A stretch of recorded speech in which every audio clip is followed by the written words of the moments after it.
सच बताऊँ मुझे लगा ये एक नॉर्मल सा केक ऑर्डर है, लेकिन जब इसकी एक्चुअल कहानी पता चली तो तब मैं थोड़ी देर के लिए ये टेंशन में भी आ गई और थोड़ा-सा एक्साइटेड भी फ़ील कर रही थी। तो hello friends and welcome back to my channel. आज मैं आपको यहाँ पे 2 टियर केक दिखाने वाली हूँ, जो कि ब्लू एंड वाइट थीम में है।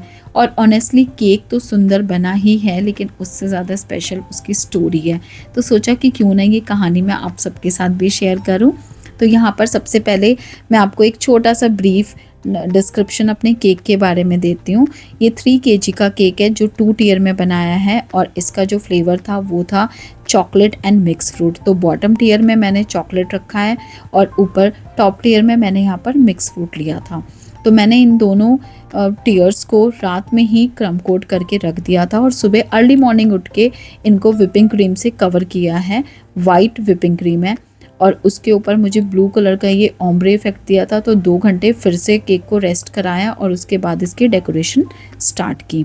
फिर आता है मेरा फेवरेट काम, जो कि है इसकी डेकोरेशन को रेडी करना। इसके ऊपर डोनट्स, चॉकलेट्स, साथ में केक सिकल्स, ये सब कुछ लगे हुए थे और ये सब कुछ मैंने होममेड बनाए थे, सब घर पे रेडी किए थे। और सच बोलूँ तो मुझे चॉकलेट्स के साथ काम करना में ना बहुत मज़ा आता है। मेरा फेवरेट काम है बेकिंग में चॉकलेट्स बनाने का। तो मैंने वो सब रेडी किया और जब सब कुछ रेडी हो गया तब मैंने अपने केक को फ्रिज से बाहर निकाला, उसको स्टैक किया और स्टैक करने के बाद उन सारी चीज़ों से उसको डेकोरेट करना स्टार्ट किया। लेकिन जब मैं इस सब काम को कर रही थी ना, तो मुझे बार बार बस मेरे दिमाग में यही चल रहा था कि ये केक ना सेफली अपने एड्रेस पे डिलीवर हो जाए। एक्चुअली क्लाइंट किसी के रेफरेंस से आए थे और जब उन्होंने बोला कि वो इतनी दूर से केक को लेने आ रहे हैं, इतनी दूर मतलब मेरे घर से 2.5 घंटे का रास्ता उन्होंने ट्रैवल किया, और सिर्फ वो इस केक को लेने के लिए अपने घर से मेरे एड्रेस पे आए, और वो भी सिर्फ किसी के रेफरेंस पे। तो मतलब ये तो मेरे लिए एक प्रेशर जैसा फ़ील था। मतलब एक्चुअल में मैं प्रेशर में थी, क्योंकि मुझे ये लग रहा था कि वो इतनी दूर से इस केक को लेने आ रहे हैं। 2.5 घंटे का मतलब है मेरे घर से 100 किलोमीटर का डिस्टेंस। तो 100 किलोमीटर दूर से आपके पास कोई केक लेने आ रहे हैं, तो उसमें तो आपकी रिस्पॉन्सिबिलिटी बनती है कि भाई उनको केक बिल्कुल A1 बना के दो और सब कुछ उसमें परफेक्ट हो। तो मैं थोड़ा सा ना ये सब चीज़ें सोच सोच के अंदर से ही मैं थोड़ा प्रेशर फील कर रही थी, क्योंकि देखो केक बनाना एक चीज़ है, पर जब कोई बिना जाने सिर्फ ट्रस्ट पर आपके पास आ रहा है, आपको चूज़ कर रहा है, तो वहाँ पे ना फीलिंग थोड़ी अलग हो जाती है।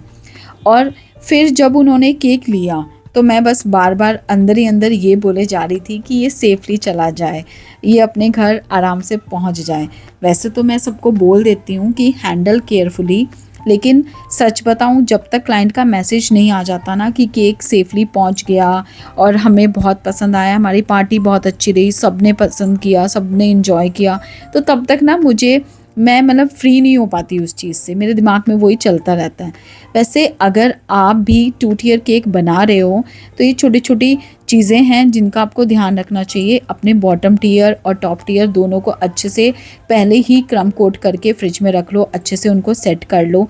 बटर क्रीम आपकी मेल्टेड नहीं होनी चाहिए, विपिंग क्रीम से बना रहे हो तो भी मेल्टेड नहीं होनी चाहिए, और गनाश भी आपका मेल्टेड नहीं होना चाहिए।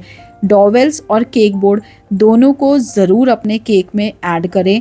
बिना डोवेल्स के तो आप कभी कोई 2 टियर केक किसी को हैंड ओवर करो ही मत। और अगर डेकोरेशन उसके ऊपर लगा रहे हो तो उन डेकोरेशंस को भी अच्छे से फिक्स करो।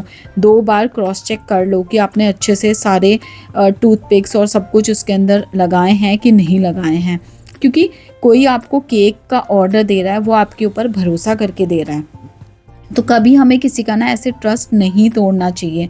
और सच बोलूँ तो मेरे लिए ये सिर्फ केक नहीं था, इसमें किसी का ना ट्रस्ट था, और कोई अपने स्पेशल मोमेंट को इतनी दूर से मेरे साथ सेलिब्रेट करने आया था। तो मुझे तो ये और ज़्यादा रिस्पॉन्सिबिलिटी का काम लग रहा था, और मुझे लग रहा था कि मुझे कोई अपनी खुशी का हिस्सा बना रहा है, तो क्यों ना मैं उनको मतलब उनके थॉट्स को, उनकी जो उन्होंने मेरे ऊपर ट्रस्ट किया उसको मैं फुलफ़िल करूं। अगर आपको भी ऐसा कोई ऑर्डर कभी आया है या आपके साथ भी कुछ ऐसा रिलेटेबल हुआ है तो प्लीज़ मुझे कमेंट में ज़रूर बताना। और अगर मेरा वीडियो अच्छा लगा हो तो please like share and subscribe करना मत भूलो। आपका एक लाइक और एक सब्सक्रिप्शन मेरे लिए बहुत इम्पोर्टेंट है। और कमेंट में मुझे ज़रूर बताना आपने कभी इस किसी पर इतना ट्रस्ट किया हो तो भी, और आपके ऊपर किसी ने ट्रस्ट किया हो तो भी। दोनों ही केसेस में आप कमेंट में ज़रूर बताना। तो मिलती हूँ नेक्स्ट वीडियो में, तब तक के लिए हैप्पी बेकिंग।